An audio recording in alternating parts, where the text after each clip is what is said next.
बिस्मिल्लाहिर्रहमानिर्रहीम। फरमान मुस्तफ़ा सल्लल्लाहु तआला अलैहि वसल्लम जो दिन भर में मुझ पर 50 बार दुरूद शरीफ पढ़ेगा, क़यामत के दिन मैं उसके साथ मुस्तहफ़ यानी हाथ मिलाऊंगा।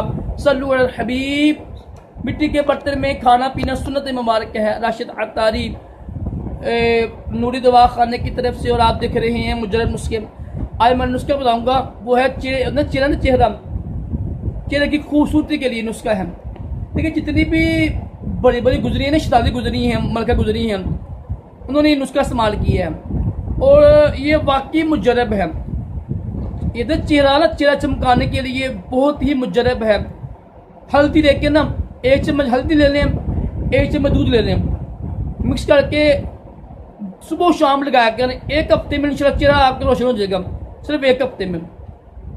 सल्लु अलल हबीब सल्लल्लाहु अलैहि वसल्लम।